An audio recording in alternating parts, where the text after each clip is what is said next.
Yo mga idol, musta? Mandarigma Sports TV nga pala. At ang pag-usapan, Barangay Nibra, bagong role ni Ralph Ko sa kupunan ng Barangay Nibra at Japet Aguilar plano na magretiro pero bago na nga yan.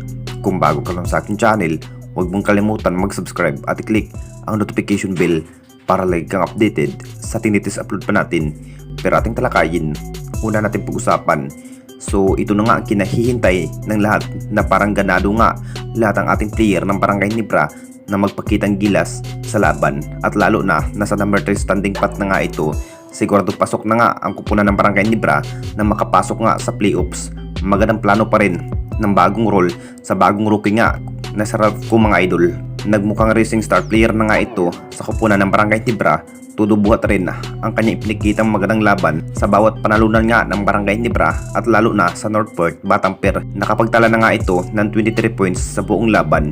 Ito na nga ang bagong weapon ni Coach Tim na sa Ralph Ko mga idol bilang gunner ng Barangay Nibra dahil hindi pa nga nakapaglaro ang isa pang gunner na si Jeremiah Gray. Nakita naman nating lahat mga idol, may potential na nga ang bagong rookie na sa Ralph Ko mga idol at kumpiyansa pa rin ni Coach Tim na ang bagong rookie nga ang magdadala sa opensiba. Kapag mapapalaban na nga ang ating Barangay Nibra, mas umiingay na nga ang pangalan ng bagong rookie na sa Ralph Ko mga idol dahil mas maganda nga ang kanyang pinikitang laban sa kanyang panibagong player ng Barangay Nibra.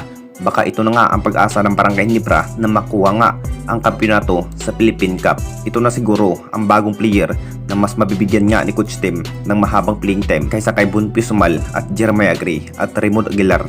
Mas pinatunayan pa rin ni Ralph Ko mga idol na mas tiwala nga sa sarili. At dito na naman tayo sa isa pa nating balita.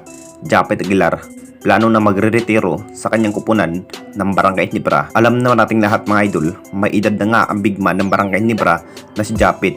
Plano pa nga ba ito na magre-retiro sa kanyang kupunan ng Barangay Nibra sa naging bawat laro nga ang nasabing big man at hindi pa rin nagbago ang kanyang pinikitang laban na parang hindi pa rin tumatanda ang kanyang pinikitang laro. Marami na nga ang nagsasabi mga idol na magre-retiro na nga daw ito si Japet Aguilar kung matapos na nga ang Philippine Cup.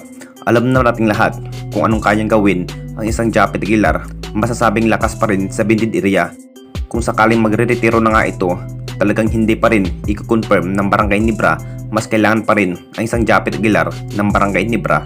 Talagang sa Barangay Nibra lang talaga natin makita ang isang big man. Mas maganda nga ang ipinikita sa bawat laban at lalo na sa highlights dunk nga ni Japet Aguilar at Jimmy Malonzo. Hindi pa rin i-confirm ng Barangay Nibra kung sakaling magre-retiro na nga ang isang Japet Aguilar dahil mas kailangan pa rin ng big man ng Barangay Nibra, particular sa defense at bindid area. Anong masasabi ninyo mga idol tungkol sa ating video?